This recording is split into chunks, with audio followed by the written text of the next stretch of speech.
Hello everyone, welcome to nature with education. आज हम पढ़ेंगे फिजियोलॉजी के अगले टॉपिक बायो इलेक्ट्रिकल पोटेंशियल के बारे में। तो बायो इलेक्ट्रिकल पोटेंशियल होता क्या है? सबसे पहले हम इसका मीनिंग जान लेते हैं कि जनरली इसका मतलब क्या होता है। बायो का मतलब होता है लिविंग ऑर्गेनिज्म और इलेक्ट्रिकल पोटेंशियल का मतलब होता है जो एनर्जी हमें चाहिए होती है इलेक्ट्रिकल फील्ड में क्या कराने के लिए, मूव कराने के लिए। ठीक है, तो लिविंग ऑर्गेनिज्म में जो भी इलेक्ट्रिकल फील्ड क्रिएट होता है उसमें जो भी एनर्जी चाहिए होती है इलेक्ट्रिकल फील्ड में मूव कराने के लिए उसे ही बोला जाता है बायो इलेक्ट्रिकल पोटेंशियल।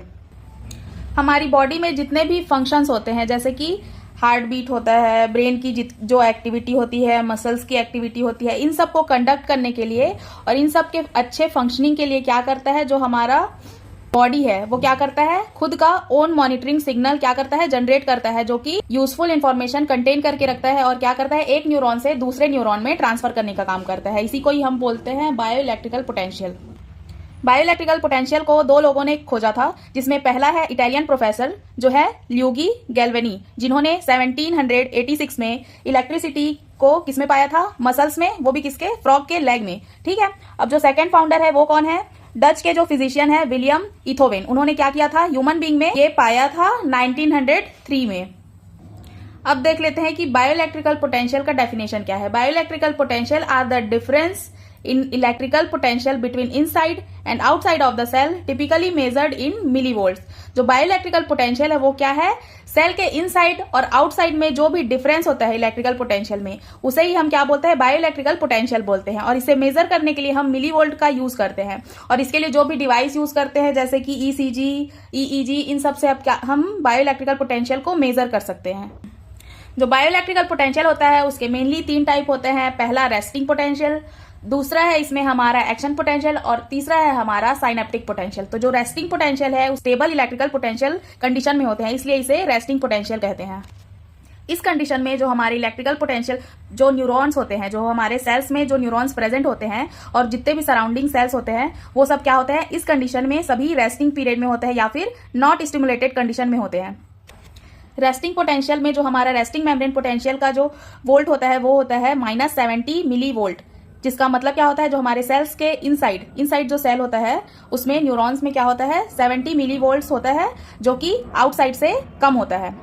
और इसके मेनली कौन कौन से प्रिंसिपल आयन्स होते हैं, sodium, potassium and chloride ion होते हैं, जिसमें सेल मेम्ब्रेन क्या करता है, जो हमारा पोटेशियम और क्लोराइड है उसे क्या करता है, इनसाइड की तरफ फ्लो करने के लिए अलाउ करता है, जो और सोडियम को क्या कर देता है, ब्लॉक कर देता है, क्योंकि सोडियम ऑलरेडी इनसाइड में क्या होता है, एक्सेस अमाउंट में प्रेजेंट होता है, इसलिए ये सोडियम को ब्लॉक कर देता है और पोटेशियम और क्लोराइड को क्या करता है, फ्लो कराने के लिए अलाउ करता है।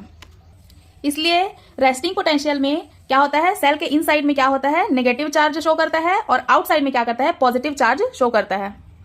और ये है हमारा रेस्टिंग पोटेंशियल का डायग्राम। अगर एग्जाम में आए तो आप ये डायग्राम बना सकते हैं। अब सेकेंड टाइप है हमारा एक्शन पोटेंशियल। इसमें क्या होता है, जो इलेक्ट्रिकल पोटेंशियल है उसमें अचानक से चेंज आ जाता है, या इसको हम टेम्पररी चेंज भी बोल सकते हैं। इसमें कुछ टाइम के लिए क्या हो जाता है, जो पैसेज होता है सेल्स के इंपल्स में, जो क्या होता है पैसेज, उसमें चेंजेस आ जाते हैं, उसी को ही बोलते हैं हम एक्शन पोटेंशियल। इसमें जो मैक्सिमम वैल्यू होती है एक्शन पोटेंशियल की वो क्या होती है, 30 मिली वोल्ट। जो एक्शन पोटेंशियल होता है वो क्या होता है, इलेक्ट्रिकल एक्टिविटी का एक्सप्लोजन होता है जो डीपोलराइजेशन करंट के द्वारा क्रिएट किया जाता है। यह है हमारा डायग्राम जो है एक्शन पोटेंशियल का। ठीक है, तो एक्शन पोटेंशियल का डायग्राम में आप ये बना देना, जिसमें क्या होगा, सेल के इनसाइड में क्या होगा, पॉजिटिव चार्ज शो करेगा और आउटसाइड में नेगेटिव चार्ज शो करेगा। और एक्शन पोटेंशियल में देखो सोडियम क्या है, सेल के इनसाइड में क्या कर रहा है, मूव कर रहा है, और जो पोटेशियम है आउटसाइड में मूव कर रहा है। जबकि रेस्टिंग पोटेंशियल में क्या हो रहा था, जो पोटेशियम और क्लोराइड थे वो इनसाइड में मूव कर रहे थे और सोडियम क्या थे, स्टेबल थे, वो मूव नहीं कर रहे थे।